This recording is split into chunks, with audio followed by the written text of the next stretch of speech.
Bo día, un saúdo, Iago. Bos días. Estado físico do plantel, tanto a nivel de altas baixas como a nivel, creo que tamén a sanción de José Aldo, non?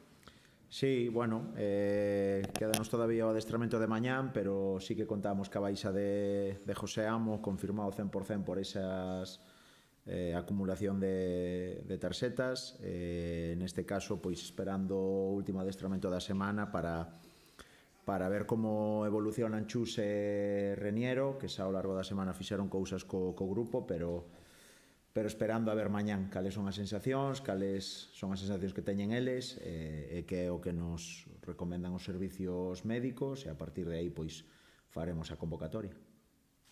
Bueno, dos preguntas en torno ao rival, o Clube Deportivo Tenerife xogou onte con unha alineación enormemente alternativa, prácticamente dous titulares nada máis do que é o Campeonato de Liga. Que che pareceu o encontro?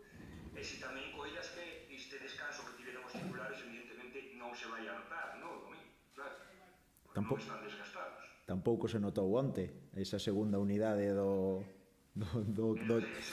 Tenerife, non? Entonces, bueno, que vamos a dicir? Que podemos falar do Tenerife que ninguén saiba, non? Evidentemente é un equipo pois non solo por nomes, por entidade, e por tantos anos que estuvo no fútbol profesional, sino creo que por merecemento propio co que se está vendo nestas 14 primeiras jornadas de competición. Creo que o rival a batir, creo que é un equipo que compite ás mil maravillas. Desde logo, si hai que poñer un adxetivo a este equipo, a este Clube Deportivo Tenerife, pois é evidentemente pois a capacidade competitiva que ten, non? Creo que ten xogadores en todas as líneas, non só de primeiras espadas, sino en segundas e terceiras de moitísimo nivel. E bueno, sabemos da tremenda dificultade que vamos a ter o fin de semana, pero bueno, tamén sabemos que perdeu partidos como perdemos todos, que é un equipo máis dentro da nosa categoría, e desde logo que vamos a poñer toda a carne no asador para que os 3 puntos sigan quedando no Anxo Carro e seguir o noso camiño. Independentemente de nomes, xa o acabas de comentar, o que che quería preguntar é que o modelo e o plan de xogo está enormemente claro e que é un equipo enormemente organizado tamén. Eso é, sí, é un equipo, pois, se non recordo mal, pois que nas 6 primeiras jornadas non recibiu gol, 6 jornadas seguidas gañando, si é certo que despois, evidentemente, pois perdeu, empatou como facemos todos, non? É dicir, destes equipos que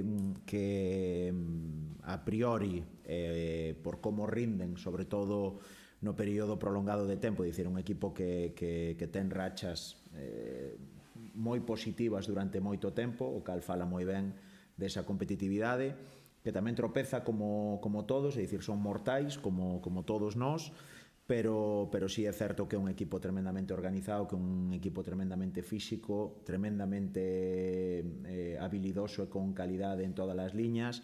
E despois creo que sobre todo é un equipo que ten unha pegada espectacular, non? Creo que si todos os adestradores falamos dese equilibrio, non, entre atacar e defender, pois a claro exemplo é o actual Tenerife nesta categoría.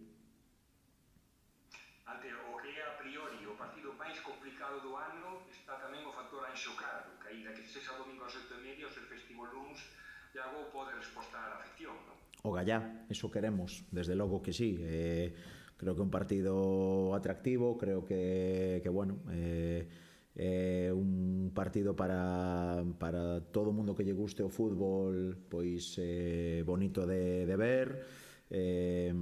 Todo aquel que siga un pouco a categoría sabe do nivel do rival, e todo aquel que siga a categoría pois tamén sabe da boa dinámica do Clube Deportivo Lugo no Anxo Carro. Polo tanto, bueno, pois o que diste, o factor casa, o factor Anxo Carro para nós é fundamental. Creo que o equipo cada vez está máis cómodo e se sinte máis arropado. En este sentido, pois creo que o fin de semana vamos a necesitar ese factor. Polo tanto, desde aquí fago un chamamento a toda a xente que se acerque o domingo, que ademais, sendo festivo o día seguinte, pois non hai excusa, bueno, que estou convencido que o equipo vai a responder, non? Si a xente dá un pasiño adiante e ven o estadio a animar o equipo, estou convencido que o equipo lle vai a devolver esa axuda con entrega, con bo fútbol e con bueno, intensidade e nivel para intentar conseguir os 3 puntos. Bueno, Iago, remato. O análisis exhaustivo que farías co teu equipo técnico con respecto ao encontro de Lezama, atopas algunha explicación de 17 remates e 11 por dentro para que non entre ningún gol, e logo si aprecias que o equipo tivo máis profundidade, máis verticalidade, con extremos a perna natural que a perna cambiada ou... Bueno, mira, ainda hoxe a mañán pois falaba desto con Secretaría Técnica, Dirección Deportiva, non? Creo que hai que entender o contexto e a evolución do equipo semana a semana. Nas últimas semanas estamos incidindo, creo que o equipo a día de hoxe xa ten unha serie de rexistros moi automatizados, todo o que ten que ver co inicio, ca creación, con levar o balón a campo contrario. Creo que xa somos un equipo dominante.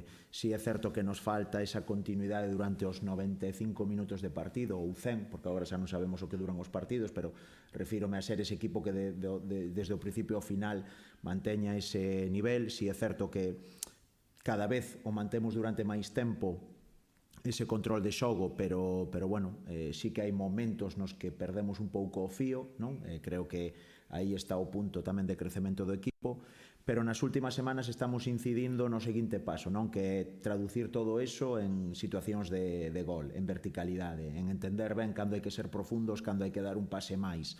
Creo que vimos de 2 semanas anteriores, a semana de Pontevedra, a semana precisamente da semana pasada do Atleti B, de incidir neso.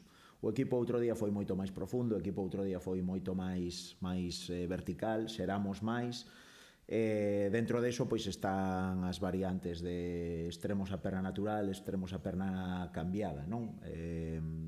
Creo que pouco máis se pode facer. Bueno, sí que se pode facer algo, que é unha situación que é o primeiro gol, que desde as imaxenes da tele non se ve, pero é unha situación na que recuperamos balón, hai unha falta sobre un Zueta, e de aí ven o momento de pérdida e transición. Aí quedámonos parados protestando esa falta. De feito, a min amonéstame despois desa xogada, e os xogadores cercanos a un Zueta neste caso, que son os que perden ou os que están cercanos a esa pérdida, quedan separados protestando, e de aí ven o gol, non? Entonces, aí está... Eso é o que depende de nós. Igual que cando foi o partido de Guadalajara, depende de nós defender ben a pérdida e non que lle fagan falta a José o Amo ou non. Eso xa é traballo de outra persona ou de outras personas. Creo que o equipo outro día fixo todo o posible para conseguir gañar. Si é certo que tuvemos ese error que nos penalizou moitísimo, pero o rematar o encontro, falando co adestrador do Atleti B, me dicía que xa no seu análisis que lle parecíamos un equipo dominador, pero que fóramos o primeiro equipo que os tuvera durante tanto tempo cerca da súa portería e que fixera intervir tanto o porteiro. Ese é o camiño a seguir. Eu teño claro que así yo transmitín o equipo. Canto máis tempo manteñamos ou canto máis xornadas manteñamos este nivel e estes datos, estes números, máis cerca vai a estar conseguir os 3 puntos, tanto na casa como fora, e escalar posicións na tabla. Polo tanto, temos claro que depende de nós e temos que traballar en base a eso. Hola, Iago, buenas tardes. Hola. ¿Cómo valoras las dos funciones de Iker Unzueta? Cuando está solo, cuando juega en punta solo, o por ejemplo en el tramo final de la segunda mitad cuando juega con Lago Junior por detrás, porque realmente Unzueta es un delantero de área, un delantero rematador, pero también es muy asociativo, y otro día generó muchas situaciones de gol o situaciones ofensivas donde genera ventajas.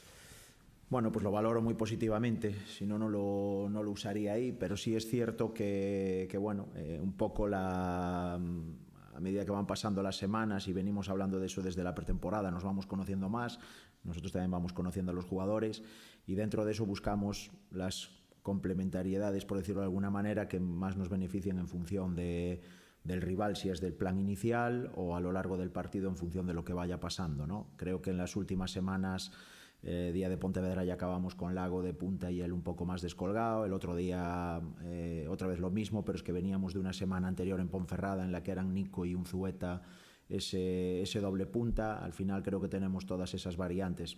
No es lo mismo tener un movimiento de un hombre libre que se descuelga desde la última línea, ¿no? Que es el posicionamiento que buscamos un poco con Iker Unzueta, que tener ya un media punta con más movilidad que se mueven en esas posiciones un poco más bajas, ¿no? Como pueden ser Chus, como puede ser Neco. Entonces, en función de lo que el partido va demandando, en función de lo que nosotros queramos hacer para sorprender o hacerle daño al rival, pues viene un poco eso, ¿no? Parece que es un jugador, pese a su tamaño, es un jugador grande, es un jugador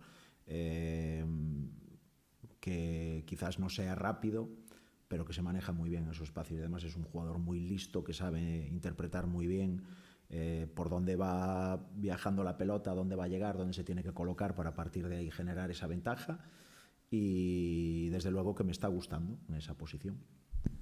Y por otro lado, el otro día también jugó Víctor Pastrana en banda izquierda.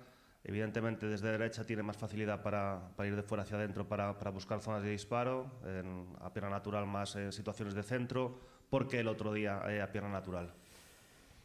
Bueno, ahora mismo las decisiones que estamos tomando en la posición de extremo, concretamente, es más buscando la comodidad del jugador y que puedan dar ese paso al frente que todos esperamos, que cuestiones tácticas. Esa es la realidad. Yo creo que los números hablan por sí mismos, en el sentido de que a día de hoy Víctor Pastrana lleva 2 asistencias, si no me equivoco, o 1 asistencia. Lago Junior lleva 1 gol y 2 asistencias. Santi Samanes y Jorge llevan 0 goles, 0 asistencias. Necesitamos más de ellos. Ellos lo saben y queremos encontrar el momento, la posición, sea pierna natural o pierna cambiada, en la que ellos estén cómodos y nos den ese punch, ¿no? Creo que ellos lo necesitan y nosotros también lo necesitamos. Entonces es buscar un poco liberarlos. Si tú pones a pierna natural a un extremo, lo lógico, lo normal es que busque salir a su pierna natural por fuera. Si eres zurdo, lo normal es que no busque situaciones de venir en conducción para adentro, donde hay más acumulación de jugadores, sino por fuera. Es más fácil regatear a un jugador que tener que regatear a 3 o 4, y por ahí viene un poco la toma de decisión de las últimas semanas de jugar a pierna natural. Nos dan las 2 variantes y después, aún por encima, pues bueno, creo que en el momento en que hagan 2 partidos, y hablo de los 4 extremos, no hablo solo de Pastrana, de Samanes o de Lago Junior, sino Jorge también incluido, creo que en el momento en que hagan 2 buenos partidos y tengan buenas sensaciones, pues que nos van a dar y nos van a aportar lo que queremos de ellos, y va a ser beneficioso para todos, empezando por ellos. En el caso de Jorge, que es un jugador más de perfil natural, muy mayoritariamente, un jugador de mucho 1 para 1, es un jugador muy eléctrico. No sé si muchas veces hay ciertos futbolistas que se quedan con la etiqueta de revulsivos. No sé si ese dinamismo, esa electricidad que tiene Jorge le puede perjudicar a la hora de jugar partidos completos. Desde el punto de vista físico. Sí, también desde el punto de vista físico hay que analizar más allá. Jorge es un jugador que no se controla en todos los sentidos, hace todo al 150%, y eso hace que cuando llegue el minuto 60 ya no pueda con los calzones. Tiene que crecer en ese contexto también, ¿no? Es un jugador súper eléctrico, súper potente, pero tiene que medir, y viene un poco a relación esto con lo que le decía a Emilio, ¿no? Ese es momentos en los que el equipo tiene que entender cuándo ser verticales, cuándo dar un pase más. Y muchas veces tiene que ver con la interpretación de los extremos. Es decir, si cada vez que la pelota llega a Jorge es una situación de 1 contra 1, 1 contra 2, 1 contra 4, ¿sí?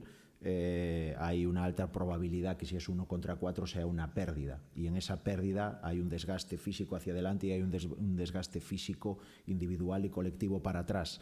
Cuándo jugármela, cuándo no, cuándo dar un pase en horizontal, cuándo dar un pase hacia atrás, porque el equipo contrario está muy hundido. Esto es como en el baloncesto, me meto debajo de la zona, cuándo hay un pase atrás para el tiro de triple, cuándo hay un pase por dentro para una entrada a canasta, ¿no?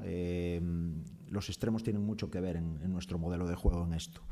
Entonces, Jorge es un jugador súper explosivo y aún esta mañana lo he hablado con él, de que nuestros extremos no tienen que obsesionarse con marcar goles. Yo personalmente, por cómo yo entiendo el juego y por lo que le pido a los extremos, yo prefiero un extremo que acabe la temporada con 12 asistencias y un gol que me haga 2 asistencias y 3 goles. Porque al final ellos tienen que entender que tienen que formar parte de los goles y que tal y como jugamos nosotros, el modelo de juego tan posicional y las defensas tan hundidas que muchas veces atacamos, los extremos tienen que ser extremos de balonmano, de llevar la pelota allí fuera para acabar dentro y que sean los de dentro, que sean los Unzueta, los Reniero, la gente de segunda línea los que marquen los goles. Resumiendo, ¿las condiciones de Jorge hacen que sea un revulsivo? Sí, pero también nos da mucho de inicio y de hecho es un jugador que se está ganando a pulso el partir de inicio. Pero también hay que ver que los partidos duran 90 minutos y que a veces los entrenadores, pese a que a la gente no le guste mucho, nos guardamos un as en la manga para tener un cambio que sepamos que nos va a dar cosas en el partido y a lo mejor hay otros cambios que te generan dudas. Si yo saco el as de primeras, pues a lo mejor no gano la partida con un 7. Si yo saco el 7 de primeras, te voy a guardar el as a lo mejor para la última parte. Y esto es algo que tiene que entender el propio jugador, el equipo, y que tiene que entender también la gente desde fuera, ¿no? Porque yo soy el primero que vas a ver un partido, entras, hace media hora espectacular y dices, este chico cómo no juega titular. Bueno, siempre hay algo más, siempre hay algo que mejorar, siempre hay algo que hay que poner pues a relación del colectivo por encima de lo individual. Viene por ahí un poco la situación. Y la última por mi parte, el otro día comentabas antes del último partido en casa que en principio primarías poblar medio campo en partidos de casa. El otro día con el 1-0 en contra acabas jugando con 2 bandas, 2 puntas y 2 medios, en este caso Alex Balboa y Alex Carbonell. En ese sentido, el otro día los 2 mediocampistas era básicamente porque había que arriesgar. ¿Te refieres a acabar con Balboa Kevin o con Balboa Carbonell y doble punta? Bueno, sí, no era... evidentemente hay que arriesgar, pero es que cuando optamos por Unzueta y Lago de delantero, seguimos teniendo el medio campo poblado, porque Iker, como hablamos antes, es un jugador que baja y que genera esa ventaja. Más tiene que ver con la verticalidad, con el hacer al equipo contrario largo, con los desmarques de ruptura de Lago y con esos 2 extremos más verticales, que realmente con el poblar o dejar de poblar el medio campo. Tiene más que ver con perfiles de lo que esos jugadores son. Al final Lago es un jugador vertical, Jorge es un jugador vertical y Pastrana es un jugador vertical. Si aún por encima Jorge y a Pastrana los pones a pierna natural, van a estar más cómodos y van a generar esas situaciones y bueno, y de ahí vienen 3 o 4 situaciones, sobre todo por el lado de Jorge, que acaba con un pase atrás que remata Unzueta, con un pase atrás que remata Lago y que va al larguero. Bueno, buscábamos más eso que el quitar jugadores de una zona para meter en otra. Hola. ¿Cómo se vive una semana, sobre todo anímicamente, na tua banda, con el rodeado dos jugadores, nun partido onde literalmente aplastáis ao rival, non conseguiras ni siquiera un empate? ¿Cómo se traslada eso? Bueno, son semanas complexas, son partidos complexos, pero que o fútbol é así, non? Entonces, con rabia, con normalidade. É dicir, a mensaxe esta semana foi moi clara. O que vos dixen hai un pouco, é dicir, xogando así, generando eso, é moi difícil non gañar os partidos, estaremos máis cerca de gañar que de perder, pero hai que entender que o fútbol non son matemáticas e que os números non son 2 máis 2 non son 4. Centrándonos nas cousas que dependen de nós en mellorar, como é ese momento do primeiro gol, ese momento de pérdida. Somos un equipo que ten moito balón, que quere ter moito balón, polo tanto, para nós é fundamental as distancias cortas da liña defensiva cos atacantes, no momento da pérdida ser agresivos para poder apretar ou facer falta, non desconectar, non quedarnos protestando por unha situación que non nos pitan. Eso é o que nos vai a facer crecer, é o que depende de nós. Despois, que estemos máis acertados ou menos acertados de cara a gol. O outro día o Gallá, non? E ademais destas situacións, sabedes que hai moitas. A semana pasada tiramos 17 veces, non marcamos ninguna. Mellor hai outro partido que tiras 3 e marcas 4, porque unha delas lle dá no cu a un defensor e acaba sendo o cuarto gol. Entonces, eu o Gallá creo que o que necesitamos é un partido completo, no sentido de ser nós, a nosa esencia, o que queremos ser, e tamén ter ese acerto, non? Porque creo que eso que nos vai a dar ánimo, que nos vai a dar confianza e que de aí van a vir os mellores resultados. Por outra banda, sodes conscientes desde dentro que desde fora, é dicir, tanto a xente como meteríamos aos medios, estamos transmitindo unha sensación de confianza e de tranquilidade e que parece que o mensaxe que estáis lanzando sí que está calando na xente en todos os ámbitos. Moito. Ainda o falei con Ronald Barroni onte, o rematar o adestramento. Creo que é a sensación que teño desde dentro é de total tranquilidade. A propiedade, a dirección deportiva, evidentemente somos exixentes e queremos ter os mellores resultados, pero somos conscientes de que estamos construindo estamos traballando para construir algo grande. Non, esa é a realidade. Evidentemente sona potente isto que digo, non? Pero queremos crear algo grande, eso leva tempo. Queremos facer en todos os sentidos, tanto como club, o que se proxete para fora a afición e o que se faga desde dentro. Queremos que sea algo con relevancia. Sabemos que leva tempo en todos os sentidos, pero creo que é a mellor mensaxe, o mellor reflexo que pode ter a entidade hacia fora, non? Aquí se chegou unha nova propiedade cun discurso que é o de levar o Clube Deportivo Lugo outra vez ao fútbol profesional, con calma, sen prisa, intentando facer ben as cousas, e creo que bueno, pois o que o clube está transmitindo para fora é eso, cos seus actos.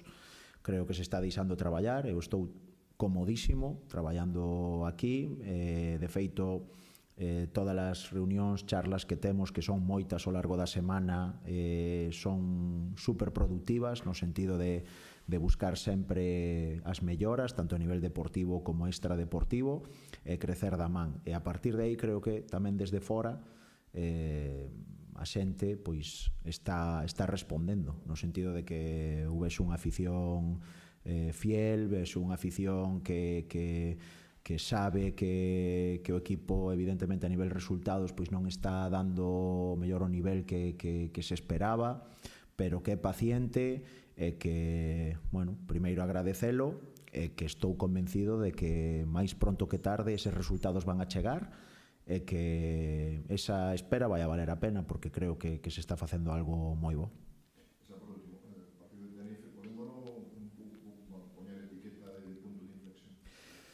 Bueno, non sei se punto de inflexión, pero si é certo que despois de 8 semanas sin perder a semana pasada como se perdeu e demais, este partido como que ven nun mal momento, non? Eses momentos que hai nas temporadas nas que seguramente se a semana pasada gañáramos, pois teríamos 2 puntos máis, na clasificación estaríamos seguramente 5 postos por encima, porque está todo moi igualado. O estado de ánimo sería contra este rival que é o coco da categoría de outra maneira. Un nunca sabe. O que temos claro, e ven un pouco tamén a relación do que acabamos de falar, non? Dese mensaxe de tranquilidade, que o equipo pois podo asegurar que esta semana traballou perfectamente, que están perfectamente focalizados os xogadores no partido do fin de semana. Eu máis que ver o rival, que evidentemente é un rival moi importante, creo que temos que buscar o que che dicía antes, non, ese partido completo. Si é contra un rival da entidade do Tenerife, pois todavía vai a ter moito máis punch, vai a ter moito máis peso no que sea o cambio do equipo de cara ao futuro. Polo tanto, bueno, non falaría de punto de inflexión, pero sí que creo que todos desde dentro temos as ganas de facer ese partido completo, non, para afianzar todo o que facemos e sobre todo contra un rival que a priori pois é o máis difícil da categoría.